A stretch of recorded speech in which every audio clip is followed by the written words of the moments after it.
பண்ணையெல்லாம் பொன் கொழிக்க செய்திடுவோம், அதில் பன்மடங்கு உற்பத்தியை பெருக்கிடுவோம். பண்ணையெல்லாம் பொன் கொழிக்க செய்திடுவோம், அதில் பன்மடங்கு உற்பத்தியை பெருக்கிடுவோம். உழவர் உலகம். கண்மணி போல் நெல்மணியை வளர்த்திடவே நாடும் கருத்துரைக்கும் ஒலிபரப்பை கேட்டிடுவோம். கண்மணி போல் நெல்மணியை வளர்த்திடவே நாடும் கருத்துரைக்கும் ஒலிபரப்பை கேட்டிடுவோம்.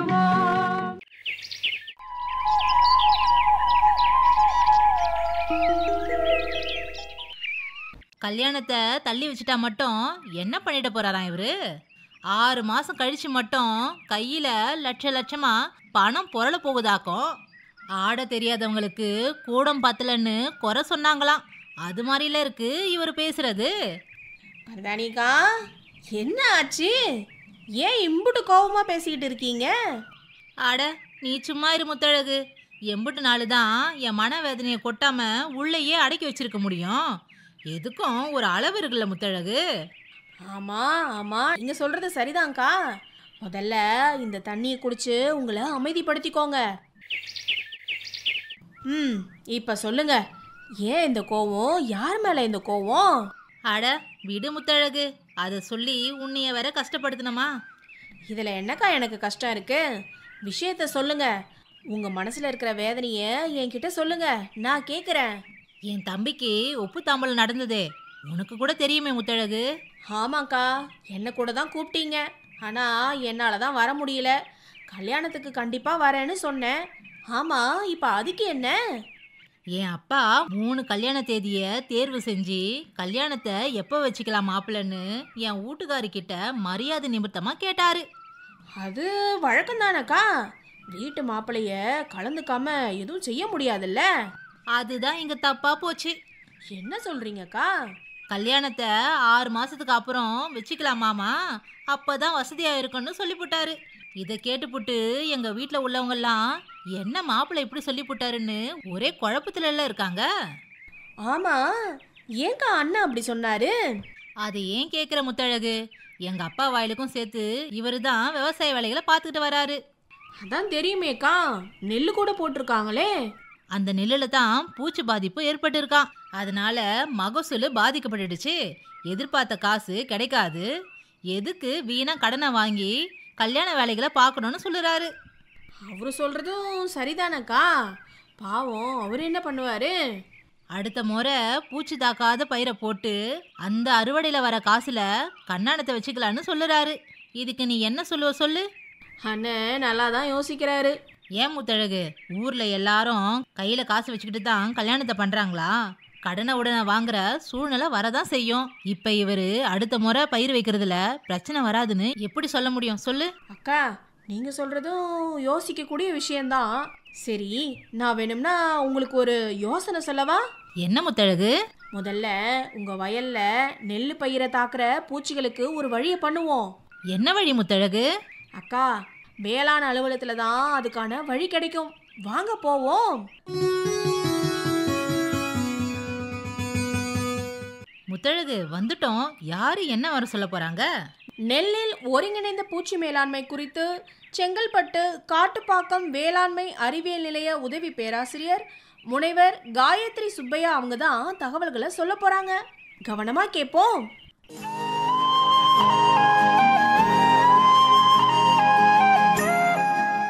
நெல் பயிரில் ஒருங்கிணைந்த பூச்சி மேலாண்மை பற்றி சொல்ல போகிறேன். விவசாயிகள் எல்லா இடத்துலையும் நெல் பயிர் அதிகமாக பயிர் செஞ்சிட்ருக்காங்க.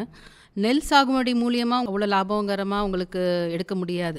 எதனாலன்னா, நெல் பயிர் செய்யும்போது விவசாயிகள் தெரிஞ்சோ தெரியாமலையோ நிறைய பூச்சிக்கொல்லிகள் பயன்படுத்திகிட்டு இருக்காங்க. இந்த பூச்சிக்கு இந்த பூச்சிக்கொல்லிகள் பயன்படுத்தணுமான்ற ஒரு அறியாமை அவங்கள்ட்ட நிறைய இருக்குது. இது உங்களுக்கு அதிகமாக பூச்சி தாக்கக்கூடிய பயிர் நெல் பயிர். பூச்சிகள் எடுத்துக்கிட்டோம்னா 3 விதமான பூச்சிகளை நம்ம பிரித்து எடுத்துக்கலாம். ஒன்று சார் உறிஞ்சும் பூச்சிகள், இன்னொன்று இலைகளை கடித்து உண்ணக்கூடிய பூச்சிகள், அதே மாதிரி இன்னொன்று துளைப்பான்கள். நெல் பயிரில் ஒன்று அது நாற்றங்காலையோ இல்லை நல்லா வளர்ந்த பயிர்களையோ பூச்சிகள் முட்டை வச்சு அது புழுவாய் துளைச்சிட்டு போகக்கூடிய தண்டு துளைப்பான்னு சொல்கிறோம். அந்த மாதிரி பூச்சிகள்லாம் நெல் பயிரில் அதிகமாக தாக்குதல் இருக்குது. இப்போது முதல்ல எடுத்துக்கிட்டோம்னா நம்ம சார் உறிஞ்சும் பூச்சிகளை பற்றி பார்ப்போம். இப்போ சார் உறிஞ்சும் பூச்சிகள் அப்படின்னாவே நெல் இலைகளில் போய் உட்காந்து சாரை உறிஞ்சிரும். ஸோ அது பச்சைத்தன்மையெல்லாம் எடுத்துரும். நெல் வயலில் அங்கங்கே திட்டு திட்டா மஞ்சளாவோ இல்லை காஞ்ச மாதிரி உங்களுக்கு நிறைய அறிகுறிகள் வரும். இந்த மாதிரி பூச்சிகள் வந்து நிறைய நெல் வயலில் பறந்துட்டு தான் இருக்கும். அது இந்த மாதிரி பூச்சி வந்து இதுதான் அதோட முதிர் பூச்சியா இல்லை இந்த பூச்சினால தான் பாதிப்பு வருதான்ற நிறைய விவசாயிகளுக்கு தெரியல. இந்த பூச்சிகளை பற்றி ஃபஸ்ட்டு நீங்கள் தெரிஞ்சுக்கணும். இந்த பூச்சிகள் எப்படி நம்ம கண்டுபிடிச்சி எப்படி தெரிஞ்சுக்கலான்னா, இப்போது நீங்கள் என்ன பண்ணுவீங்க, ஒரு பூச்சியை பார்த்தாவோ என்ன பண்ணுவாங்கன்னா விவசாயிகள் மருந்து கடைகளில் போய் இந்த மாதிரி பூச்சி வந்துடுச்சு, இந்த மாதிரி இலையை கடிச்சு சாப்பிடுது, இல்லாட்டி இலைகள் மஞ்சளாக இருக்குது அப்படின்னு சொல்லிட்டு பூச்சிக்கொல்லிகள் மருந்தை கேட்டு வாங்கி அடிப்பாங்க. அந்த பூச்சிக்கொல்லிகள் அடிக்கிறது வந்து கரெக்டாக நம்ம அந்த பூச்சிக்கு தான் அடிக்கிறோமான்றது நிறைய இடத்துல தெரியறதில்ல. ஃபஸ்ட்டு எல்லாருமே இதை தெரிஞ்சுக்கணும். பூச்சிகள் எப்படி இருக்குது, அதோட நடமாட்டம் எப்படி இருக்கும், இந்த சீசனில் இருக்குமா இல்லை மழை பெஞ்சாவோ பூச்சிகள் தாக்குதல் இருக்குமான், வெயில் அடித்தாவோ இந்த பூச்சிகள் தாக்குதல் இருக்குமான்ற ஒரு புரிதல் இருந்துனாவே உங்களுக்கு பூச்சிக்கொல்லிகளோட பயன்பாடு நீங்கள் குறைச்சிக்கலாம். அதே மாதிரி உங்களோட மகசூல் நல்ல விதமாக எடுத்துக்கலாம். அதே மாதிரி தரமான பொருளும் உங்களுக்கு கிடைக்கும். ஒருங்கிணைந்த பூச்சி மேலாண்மையில் எல்லா விதமான தொழில்நுட்பங்களையும் ஒருங்கிணைஞ்சு பண்ணு பூச்சியை எப்படியெல்லாம் கட்டுப்படுத்தலாம், இல்லாட்டி பூச்சி வராமல் எப்படி நம்ம முன்னாடியே தடுத்துடலாம், இல்லை பூச்சிகள் வந்துச்சுன்னா அது எப்படி நம்ம கண்ட்ரோல் பண்ணுறான்ற ஒரு தொழில்நுட்பத்தை பற்றி தான் பேச போகிறோம். முதல்ல ஆரம்பத்தில் எல்லாரும் கோடை உழவு எப்பயுமே நீங்கள் செஞ்சீங்கன்னா, கோடை உழவு செய்கிறதுனால பூச்சிகளோட நடமாட்டம் உங்களுக்கு அதிக அளவில் நீங்கள் குறைச்சிக்கலாம். எதனாலன்னா பூச்சிகளோட கூண்டு புழுக்கள் எல்லாம் வந்து மண்ணில் தான் இருக்கும். அந்த கோடை உழவு செய்யும் போது அந்த கூண்டு புழுக்கள் மேலே வரும்போது ஒன்று பறவைகள் எடுத்து சாப்பிட்ரும், இல்லை வெயிலோட தாக்குதல்னால அந்த கூண்டு புழுக்கள் எல்லாமே இறந்து போயிடும். இன்னொரு முக்கியமான நன்மை என்னென்னா, கோடை உழவு செய்கிறதுனால உங்களுக்கு நீர் பிடிப்பு தன்மை அதிகரிக்கும். அதனால் கோடை உழவு அதிகமாக எல்லாரும் பண்ணுறது நல்லது. அடுத்தது ஒன்று நாற்று நடுறதுக்கு முன்னாடி இல்லாட்டி விதைக்கிறதுக்கு முன்னாடி நேரடி நெல் விதைப்பெல்லாம் செய்கிறீங்க இல்லையா, அந்த மாதிரி முன்னாடி ஒவ்வொரு ஏக்கருக்கும் 100 கிலோ வேப்பம் புண்ணாக்கு. இப்போ 100 கிலோ வேப்பம் புண்ணாக்கு போட்டிங்கனாவே அந்த கசப்புத்தன்மையில் வந்து பூச்சியோட முட்டைகளோ இல்லை அதோட கூண்டு புழுக்களோ இறந்து போயிடும். ஸோ அதன் மூலியமாக வரக்கூடிய பாதிப்புகள் வந்து உங்களுக்கு குறையும்.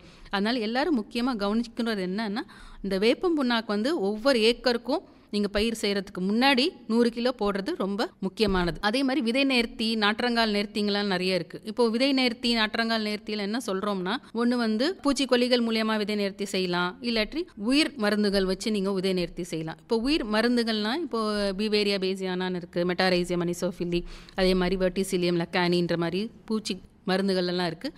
இதெல்லாம் வந்து எந்த ஒரு ரசாயன மருந்தும் கலக்காத பூச்சிக்கொல்லி மருந்துகள், உயர் பூச்சிக்கொல்லி மருந்துகள், இதை வந்து நீங்கள் பயன்படுத்தலாம். இது வந்து நிலத்துக்கும் நீங்கள் அதாவது ஒரு ஏக்கருக்கு 1 கிலோன்ற மாதிரி எண்ணிக்கையில் நீங்கள் போட்டு பயன்படுத்தலாம். இல்லை விதை நேர்த்தியாக நீங்கள் பண்ணுறதுனால என்னென்னா, அந்த பூச்சிகளை பாதித்த நெல் பயிரில் விதைகளில் இருக்கக்கூடிய முட்டைகள் இருக்கலாம், அதெல்லாம் இறந்து போயிடும். ஸோ அந்த பூச்சிகளோட அடுத்த ஸ்டேஜ் உங்களுக்கு வராமல் நீங்கள் உங்கள் பயிரை காப்பாற்றிக்கலாம். இது ஒரு முக்கியமானது. விதை நேர்த்தியும் மண்ணுக்கு வந்து இடுபொருள் கொடுக்கறதும்.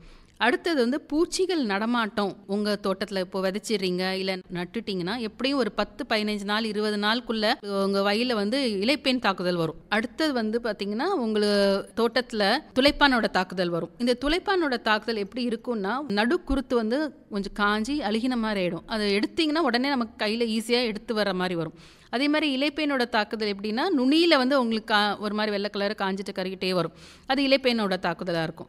இந்த இலைப்பேன் தாக்குதல் வராமல் இருக்கணும், அதே மாதிரி துளைப்பானோட பாதிப்பு வராமல் இருக்கணும்னா என்ன பண்ணலான்னா, நீங்கள் நாற்றங்காலே நீங்கள் சில மேலாண்மை முறைகளை பண்ணலாம். இப்போ ஒரு கயிறை எடுத்து நாற்றங்காலில் அப்படியே ஒரு பக்கம் இன்னொரு பக்கத்தில் அப்படியே கையில் ஓட்டி பார்த்தீங்கன்னா, இல்லை கையை வந்து மேலே நல்லா நினச்சி அந்த நாற்றங்கால் மேலே வச்சு இப்படி பார்த்தீங்கன்னா கையில் வந்து உங்களுக்கு பூச்சிகளோட ஒட்டும். அந்த பூச்சிகளோட எண்ணிக்கையை பொறுத்து நீங்கள் என்ன பண்ணலாம், ஒன்று பூச்சிக்கொல்லி அடித்து அந்த வராமல் தடுத்துடலாம், இல்லாட்டி உங்களுக்கு இயற்கை விவசாயத்தில் நான் பண்ணணும் அப்படின்னு நினைக்கிறவங்க இயற்கையில் வந்து நிறைய வழிகள் இருக்குது இந்த பூச்சிகள் கண்ட்ரோல் பண்ணுறதுக்கு. அந்த மாதிரி பொருட்களை வந்து நீங்கள் பயன்படுத்திக்கலாம். இப்போ இந்த துளைப்பானோ இல்லை அதே மாதிரி இலை சுருட்டு புழு பாதிப்பு அதிகமாக இருக்கும். இந்த இலை சுருட்டு புழு இல்லை துளைப்பான், தண்டு துளைப்பான் அந்த பாதிப்பு வந்து வராமல் தடுக்கிறதுக்கு பூச்சிகளோட நடமாட்டம் நீங்கள் கண்டறியணும். இப்போ பூச்சிகளோட நடமாட்டம் எப்படி நம்ம கண்டறியலாம்னா, ரொம்ப சிம்பிள் தான், சுலபமான ஒரு பயன்பாடு தான் அது. என்னன்னா, ஒன்று விளக்கு பொறி, ஒரு ஏக்கருக்கு ஒரு விளக்கு பொறின்ற மாதிரி ஒன்று வச்சிங்கன்னா போதும், பூச்சிகள் நடமாட்டம் எல்லாமே உங்களுக்கு தெரியும். எந்த பூச்சி நம்ம பயிரை தாக்குது, எந்த மாதிரி பூச்சிகள் வந்து நம்ம பொறிகளை விழுந்திருக்குன்ற மாதிரி பார்த்துட்டிங்கனாவே போதும். இந்த பூச்சியோட தாக்கம் நம்ம பயிரில் இருக்கு, பூச்சிகளோட தாக்கம் நம்ம பயிரில் இல்லைன்னு தெரிஞ்சு நீங்க உங்களோட பயிரை நல்லபடியா காப்பாத்திக்கலாம். இப்போ உதாரணத்துக்கு இலை சுருட்டு புழு அதிகமா இருக்குன்னு வச்சுக்கோங்க, வரப்போகுது அப்படின்னா ஒரு விளக்கு பொறி வச்சுட்டிங்கன்னா அந்த முதிர் பூச்சிகள் எல்லாமே வந்து விளக்கு பொறியில மாட்டும். அப்படி மாட்டுறதுனால என்ன கவனிக்கலாம்னா, இந்த முதிர் பூச்சியை வச்சு நம்மளோட தோட்டத்துல இலை சுருட்டு புழுவோட முதிர் பூச்சி அதிகமா இருக்கு, ஸோ அதுக்கான கட்டுப்படுத்தும் முறைகளை நம்ம பயன்படுத்தணும் அப்படின்ற மாதிரி உங்களுக்கு தோண ஆரம்பிச்சிடும். அதுக்காக நீங்கள் பண்ண ஆரம்பிச்சிட்டிங்கனாவே போதும். தேவையில்லாத கெமிக்கல்ஸ், அதாவது பூச்சிக்கொல்லிகள் வாங்கி அடிக்கிறத நீங்கள் உங்கள் தோட்டத்தில் குறைச்சிக்கலாம்.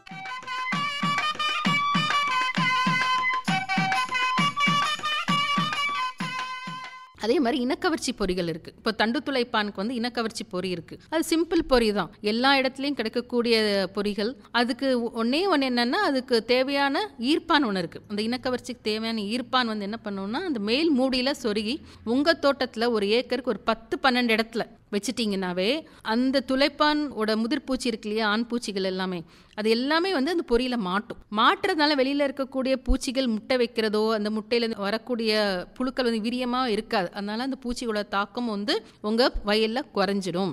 இது வந்து ஒரு முக்கியமான ஒரு தொழில்நுட்பம். இனக்கவர்ச்சி பொறிகள் வந்து உங்கள் தோட்டத்தில் ஒரு 10-12 இடத்துல வச்சுட்டிங்கன்னா அந்த பூச்சிகளோட நடமாட்டம் எப்படி இருக்குன்னு தெரிஞ்சுக்கும். அதன் மூலியமாக உங்கள் தண்டு துளைப்பானோட தாக்குதல் வந்து உங்கள் தோட்டத்தில் குறையும். இதையும் தவிர ஒட்டுண்ணி அட்டைன்னு இருக்குது, முட்டை ஒட்டுண்ணி அட்டைகள்னு இருக்குது. அது ட்ரைகோகிராமா கைலோனிஸ்ன்னு இருக்குது, ட்ரைகோகிராமா ஜப்பானிகம்னு இருக்குது. அந்த முட்டை ஒட்டுண்ணி அட்டைகள் கூட உங்கள் பக்கத்தில் இருக்கக்கூடிய ஆராய்ச்சி நிலையங்கள் கிடைச்சிதுன்னா வாங்கி பயன்படுத்தி பாருங்கள். அது எப்படி யூஸ் பண்ணணும்னா, ஒரு ஏக்கருக்கு 2 cc அட்டை, அதை 3 தடவை நம்ம வைக்கணும். 3 தடவை நீங்கள் நாற்று நட்டு 35-40 நாள், அதுலேருந்து ஒரு திருப்பி ஒரு 2 வாரம் இடைவெளியில், அதுலேருந்து ஒரு 2 வாரம் இடைவெளியில் இது எப்படி வைக்கிறீங்கன்னா உங்கள் பயிரோட காலம் பொறுத்து. இப்போ குறுகிய கால பயிர், நீண்ட கால பயிர்னா அதுக்கு மாறும், கொஞ்சம் மாறும். ஸோ அந்த மாதிரி நீங்கள் அந்த முட்டை ஒட்டுண்ணி அட்டைகள் வந்து உங்கள் தோட்டத்தில் பயன்படுத்திங்கனாலும் இந்த தண்டு துளைப்பானும் இலை சுருட்டு புழுவோட பாதிப்பு வந்து அதிகமாக உங்கள் தோட்டத்தில் இருக்காது. இந்த மாதிரி பொறிகள் நீங்கள் பயன்படுத்துறதுனால என்ன ஆகும்னா, பூச்சிக்கொல்லிகள் பயன்பாடு வந்து நீங்க குறைச்சிக்கலாம். இதனால ஒரு சைடு உங்களுக்கு லாபமாகவும் இருக்கும், தேவையில்லாத பூச்சிக்கொல்லிகளை அடிக்கிறதும் தவிர்க்கலாம். இதன் மூலியமா உங்க மண், நீர், காற்று எல்லாம் பாதுகாப்பாக வச்சுக்கலாம். ஏன்னா இப்போ எல்லா இடத்துலையும் மண் கெட்டு போச்சு, தண்ணி நல்லா இல்லைன்ற மாதிரி நிறைய குறைகள் இருக்கிறதுனால இந்த மாதிரி நீங்க கொஞ்சம் கொஞ்சமா இந்த கெமிக்கல்ஸ், அதாவது பூச்சிக்கொல்லிகள் பயன்பாடை குறைச்சிட்டிங்கனாவே உங்க மண் வளம் நல்லா இருக்கும். மண் வளம் நல்லா இருந்தாவே பூச்சியும் நோய் தாக்குதலும் உங்க தோட்டத்தில் அவ்வளோவா வராது.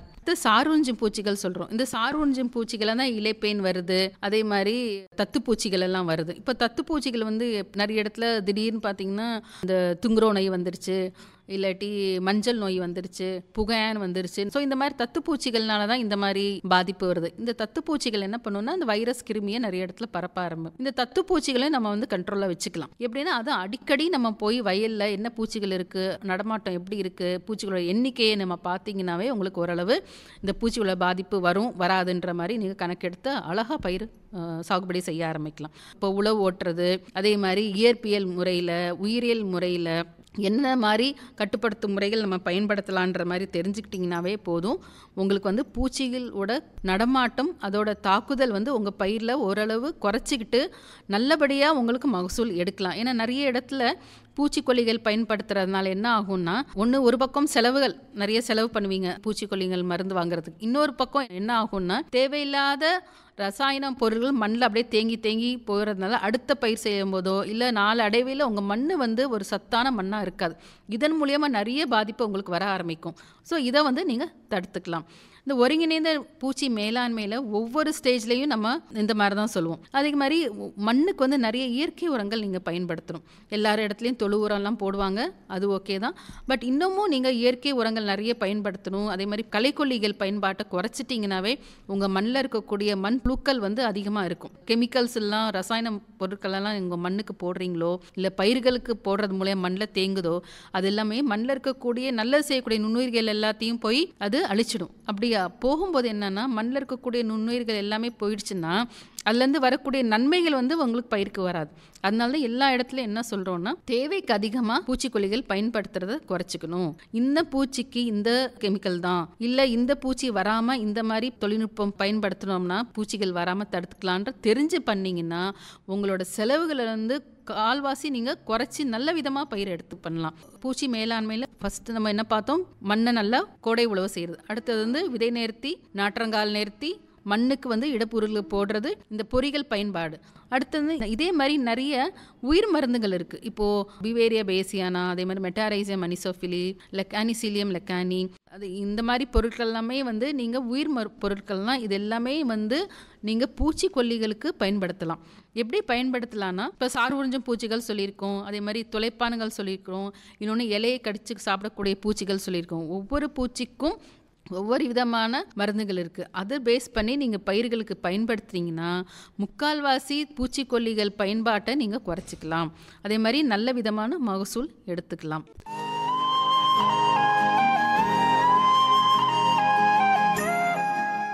என்ன மருதாணி அக்கா, நெல்லில் ஒருங்கிணைந்த பூச்சி மேலாண்மை குறித்து செங்கல்பட்டு காட்டுப்பாக்கம் வேளாண்மை அறிவியல் நிலைய உதவி பேராசிரியர் முனைவர் காயத்ரி சுப்பையா அவங்க சொன்ன தகவல்கள் எம்பிட்டு அருமையா இருந்ததுல்ல? ஆமா முத்தழகு, விதவிதமான பூச்சி தாக்குதலை எப்படி தடுக்கணும், பூச்சிகளால வர பாதிப்பை எப்படி முறியடிக்கணும், இப்படி பல விவரங்களை தெளிவா எடுத்து சொன்னாங்க. இந்த விவரங்களை ஒண்ணு விடாம என் வீட்டுக்கார் வந்த உடனே எடுத்து சொல்லணும். சொல்லுங்க சொல்லுங்க, கண்டிப்பா பாதிப்புலேருந்து மீண்டு நல்ல மகசூல் எடுக்க அது வழிவகுக்கும். அப்புறம் கல்யாண தேதியும் சீக்கிரம் முடிவாகும். ஆமா முத்தழகு, நீ சொல்றதும் ரொம்ப சரிதான்.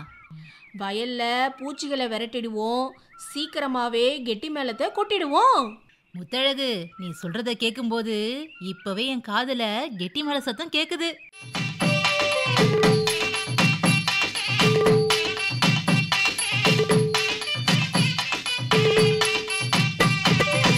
நெல்லு பயிரிலே தொல்லை கொடுத்திட துள்ளும் குருத்து பூச்சி. நெல்லு பயிரிலே தொல்லை கொடுத்திட துள்ளும் குருத்து பூச்சி. அதை கொல்லும் வகையிலே இனம் கண்டு கொள்ளணும் மஞ்சள் நிறத்து பூச்சி. அதை கொல்லும் வகையிலே இனம் கண்டு கொள்ளணும் மஞ்சள் நிறத்து பூச்சி.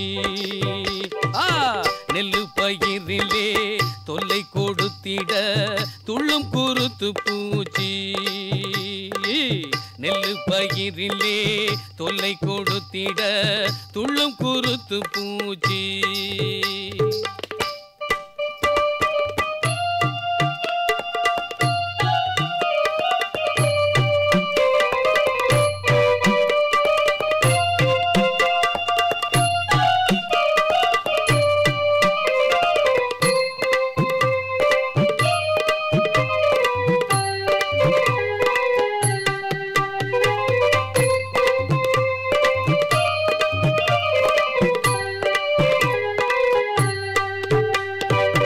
பச்சை இலையிலே முட்டை 100க்கும் மேல் தாயந்து பூச்சி போடும். பச்சை இலையிலே முட்டை 100க்கும் மேல் தாயந்து பூச்சி போடும். அவை இட்ட வாரத்திலே முட்டைக்குள்ளேருந்து இளமஞ்சள் புழுக்கள் காணும். அவை இட்ட வாரத்திலே முட்டைக்குள்ளேருந்து இளமஞ்சள் புழுக்கள் காணும். வாயில் சுரக்கும் திரவத்தை இறக்கும் கயிறாக்கி தொங்கி தண்டினை சேரும். வாயில் சுரக்கும் திரவத்தை இறக்கும் கயிறாக்கி தொங்கி தண்டினை சேரும். துளைத்து தண்டின் மையத்தில் பிழைத்து கூட்டு புழுவும் தழைத்தந்து பூச்சியாகும். துளைத்து தண்டின் மையத்தில் பிழைத்து கூட்டு புழுவும் தழைத்தந்து பூச்சியாகும். நெல்லு பயிரிலே தொல்லை கொடுத்திட துள்ளும் குருத்து பூச்சி. நெல்லு பயிரிலே தொல்லை கொடுத்திட துள்ளும் குருத்து பூச்சி.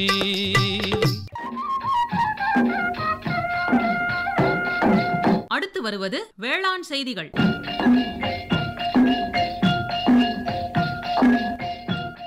வளமான வாழ்விற்கு சந்தன மரம்.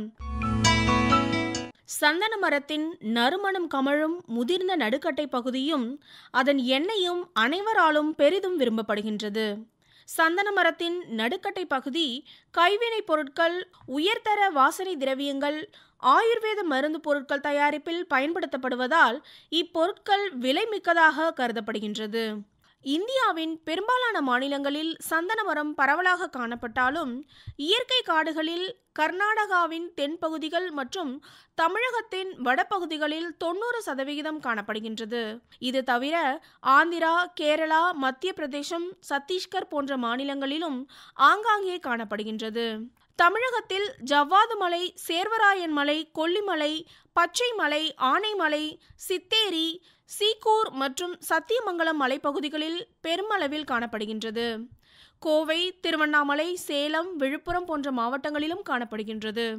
இந்த சந்தன மரத்தின் இயல்பினை பற்றி தெரிந்து கொள்வோம். இது ஒரு நடுத்தர பசுமை மாறா மர வகையாகும். சுமார் 12 முதல் 16 மீட்டர் உயரமும் 1 முதல் 2.4 மீட்டர் சுற்றளவும் உள்ளதாக வளர்கிறது. இம்மரம் பகுதி வேர் ஒட்டுண்ணி வகையை சார்ந்ததாகும். இதன் வாழ்நாள் முழுவதும் ஓர் ஓம்பு பயிரை சார்ந்தே இருக்கும். இம்மரம் 2-3 ஆண்டுகளிலேயே பூக்க ஆரம்பித்துவிடும். ஆண்டு முழுவதும் பூப்பவை, ஆண்டுக்கு ஒரு முறை பூப்பவை, ஆண்டிற்கு 2 முறை பூப்பவை என மூவகைப்படுத்தலாம். இயற்கையாக இதன் பழங்களை பறவைகள் உண்டு விதை பரவலுக்கு உதவி செய்கின்றன. பொதுவாக இம்மரம் கடல் மட்டத்திலிருந்து 1200 மீட்டர் உயரம் வரை உள்ள பகுதிகளில் வளரும். இம்மரம் பல்வேறு தட்பவெப்ப நிலை மற்றும் மண் வகைகளில் வளரக்கூடியது. இயற்கையான மழை பொழிவு 450 முதல் 3000 மில்லிமீட்டர் மற்றும் 38 டிகிரி செல்சியஸ் வரை வெப்பமுள்ள பகுதிகளில் வளரும். இரும்பு சத்து அதிகமும் சுண்ணாம்பு கல்லு கலந்துள்ள செந்நிற களிமண் உள்ள பகுதிகளில் இயல்பாக வளரும் தன்மை கொண்டது. மண்ணின் கார அமில தன்மை 6.5 முதல் 7.5 வரை உள்ள மண்ணில் நன்கு வளரும். இதன் விதை கோப்புகள் நன்கு முதிர்ந்து பச்சை நிறத்திலிருந்து கருஊதா நிறத்திற்கு மாறும். மிதமான கடினத்தன்மை உடைய பழுப்பு நிற உள்ளோட்டினை கொண்ட ஒற்றை விதை வகையை சார்ந்தது. தரையில் பழுத்து விழும் பழங்களை சேகரிக்கலாம். விதை சேகரிக்கும் முன்பு மரத்தை சுற்றியுள்ள பகுதிகளை சுத்தப்படுத்தி தார்பாலின் போன்ற ஏதேனும் ஒரு விரிப்பை பயன்படுத்தி விதைகளை சேகரிக்கலாம். விதைகளின் சதை பகுதி பூஞ்சான தாக்குதலுக்கு வழிவகுக்கும் என்பதால் சேகரித்த விதைகளை தாமதிக்காமல் நீரில் ஊற வைத்து கைகளால் தேய்த்து சதை பகுதிகளை நீக்கி நிழலில் உலர்த்த வேண்டும். நேரடியாக வெயிலில் உலர்த்துவதால் விதை முளைப்பு திறனில் பெரும் இழப்பு ஏற்படும். சதைப்பகுதி நீக்கிய விதைகள் சதைப்பகுதி நீக்காத விதைகளை விட அதிக முளைப்பு திறன் கொண்டிருக்கும். பழுப்பு வெள்ளை மற்றும் இளம் ஊதா நிறத்தில் உள்ள விதைகளை பூஞ்சான நேர்த்தி செய்து சேமித்து வைக்க வேண்டும். குறைந்த கால சேமிப்பிற்கு சாக்கு பைகளில் கட்டி பாதுகாக்கலாம். இவற்றில் 8 முதல் 9 மாதங்கள் வரை முளைப்பு திறன் நன்றாக இருக்கும். ஆனால் இம்முறையில் ஈரப்பதத்தை உறிஞ்சுவதற்கு வாய்ப்புள்ளதால் நீண்ட கால சேமிப்பிற்கு காற்று புகாத கலன்கள் மற்றும் பாலித்தீன் பைகளில் சேமித்து வைக்கலாம். ஒரு கிலோவில் சுமார் 5000 முதல் 8000 விதைகள் இருக்கும். இதன் நாற்றங்காலை பற்றி தெரிந்து கொள்வோம். இதன் கடினமான விதை ஓட்டினால் அறுவடைக்கு பிறகு விதை உறக்க நிலையில் இருக்கும். பல்வேறு விதை நேர்த்தி முறைகள் பரிந்துரை செய்யப்பட்டாலும் ஜிப்ரலிக் அமிலத்தில் 16 மணி நேரம் ஊற வைத்த பின் விதைப்பது விரைவான மற்றும் சீரான முளைப்பு திறனை அளிக்கும். சந்தன நாற்றுகளை வளர்ப்பதற்கு உகந்த காலம் நவம்பர், டிசம்பர் மாதங்களாகும்.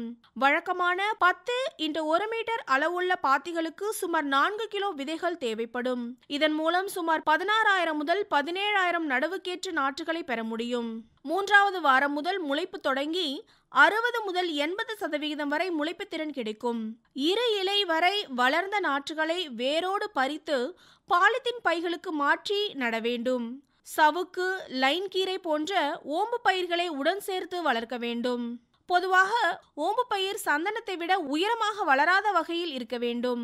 1 மாத வயதுடைய சந்தன மர கன்றுக்கு ஓம்பு பயிர் இருக்குமாறு பார்த்து கொள்ள வேண்டும். 6 மாத முடிவில் 1 அடி உயரம் வளர்ந்த நல்ல பசுமையான இலைகளை கொண்ட சந்தன செடிகள் நடவுக்கு ஏற்றவையாகும். நிலத்தை நன்கு உழுது பண்படுத்தி சமப்படுத்திய பிறகு 4 x 4 மீட்டர் அல்லது 5 x 5 மீட்டர் இடைவெளியில் 1 முதல் 1.5 கன அடி அளவுள்ள குழிகளை எடுக்க வேண்டும். சுமார் 1 மாதம் வரை குழிகளை அப்படியே விட்டுவிட வேண்டும். அவ்வாறு விடும்போது மண்ணில் வாழும் வேர்ப்புழு மற்றும் நோய் கிருமிகள் அழிக்கப்படும். நடவின் போது ஒரு குழிக்கு 5 கிலோ தொழு உரத்தை அடி உரமாக இட்டு பருவமழை தொடங்கிய பிறகு நடவு செய்யலாம். சந்தன மரம் அடிப்படையில் பகுதி வேறு ஒட்டுண்ணி என்பதால் அதன் இயல்பான வளர்ச்சிக்கு வாழ்நாள் முழுவதும் ஓம்பு பயிரை சார்ந்திருக்கும். சுமார் 300க்கும் மேற்பட்ட முதல்நிலை ஓம்பு பயிர்கள் அடையாளம் கண்டறியப்பட்டுள்ளன. பயிர் வகைகள் மற்றும் காய்கறிகள் முதல்நிலை ஓம்பு பயிர்களாக சந்தனத்துடன் சேர்த்து வளர்க்கலாம். முதல்நிலை ஓம்பு பயிர்களை 1 முதல் 1.5 அடி தூரத்தில் நட வேண்டும். அடுத்ததாக 2ஆம் நிலை ஓம்பு பயிர். இது 1 முதல் 3 ஆண்டுகள் கழித்த பிறகு 2ஆம் நிலை ஓம்பு பயிர்களை 2.5 முதல் 3 அடி இடைவெளியில் நட்டு பராமரிக்க வேண்டும். பொதுவாக மாதுளை, நெல்லி, எலுமிச்சை, மல்பெரி போன்ற தோட்டக்கலை பயிர்களை தேர்வு செய்யலாம். 3ஆம் நிலை ஓம்பு பயிர். முதல் 2 நிலை ஓம்பு பயிர்கள் மடிந்த பிறகு 3ஆம் நிலை அல்லது நிரந்தர ஓம்பு பயிர்களாக சுமார் 70 வகையான மர வகைகள் கண்டறியப்பட்டிருந்தாலும் அவற்றில் 32 மர வகைகள் சிறப்பானவையாக ஆய்வுகளில் கண்டறியப்பட்டுள்ளது. சவுக்கு, மலைவேம்பு, தேக்கு, வேம்பு, நீர்மருது, வெப்பாலை, சிசு, மஞ்சள் கொன்றை, புங்கம், கருவேலம் போன்றவை சிறந்த 3ஆம் நிலை ஓம்பு பயிர்களாக விளங்குகின்றன. சரியான ஓம்பு பயிர்களை தேர்ந்தெடுப்பதன் மூலம் சந்தன மரத்தின் வளர்ச்சியையும் தரத்தினையும் உறுதிப்படுத்தலாம். இதற்கான பாசனம், உரமிடல், களையெடுத்தல் பற்றி தெரிந்து கொள்வோம். நடவு செய்த அன்று நன்றாக நீர்ப்பாசனம் செய்வது அவசியம். தேவைக்கேற்ப வாரம் 1 முறை நீர் பாய்ச்ச வேண்டும். பொதுவாக சந்தன மரத்திற்கு அதிக நீர் தேவைப்படாது. நடவு செய்த முதலாம் ஆண்டில் உர தேவை இருக்காது. சத்து குறைபாட்டின் அடிப்படையில் தேவையான சத்துக்களை உரமாக அளிக்கலாம். நன்கு மக்கிய தொழு உரத்தை செடிக்கு 5 கிலோ வீதம் 2ஆம் ஆண்டில் இட வேண்டும். சணப்பையை ஊடுபயிராக வளர்ப்பதன் மூலம் களைகளை கட்டுப்படுத்துவதுடன் சத்துக்கள் கிடைக்கவும் ஏதுவாக இருக்கும். அடுத்ததாக வேளாண் காடுகளை பற்றி தெரிந்து கொள்வோம். சந்தன மரம் வேளாண் காடு வளர்ப்புக்கு ஏற்ற ஒரு மர வகையாகும். இது ஒரு நடுத்தர உயரம் வளரும் தன்மை கொண்டது.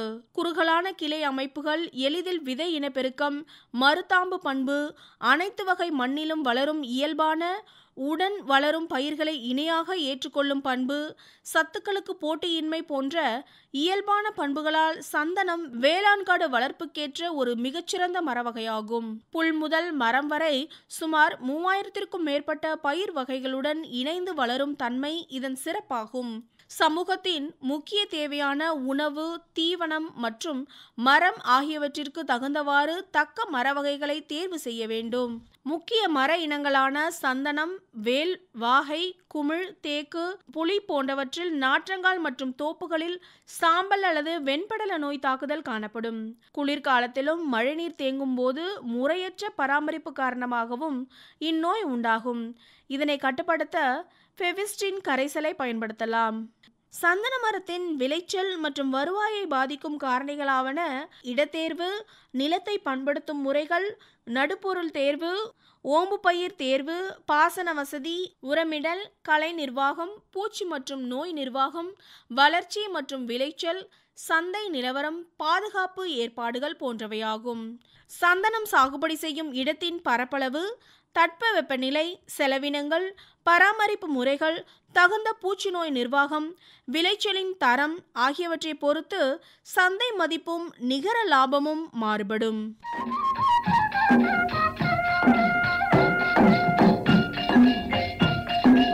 இதுவரை வேளாண் செய்திகள் கேட்டீர்கள்.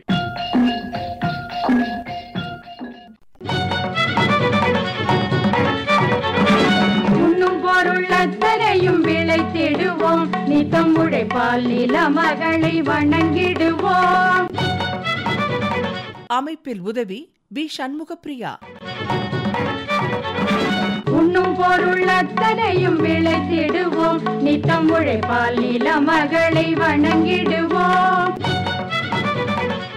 அமைப்பு எஸ். முருகேசன். பொட்டலையும் பூம்பொழிலாய் திருத்திடுவோம், அதற்கு புத்தம் புது முறைகளையும் புகுத்திடுவோம். பொட்டலையும் பூம்பொழிலாய் திருத்திடுவோம், அதற்கு புத்தம் புது முறைகளையும் புகுத்திடுவோம். இத்துடன் இன்றைய உழவர் உலகம் நிகழ்ச்சி நிறைவு பெறுகிறது. பட்டி தொட்டி சொர்க்கமாக பாடுபட்டே நம் நம் பாரத சமுதாயத்தை உயர்த்திடுவோம். பட்டி தொட்டி சொர்க்கமாக பாடுபட்டே நம் பாரத சமுதாயத்தை உயர்த்திடுவோம்.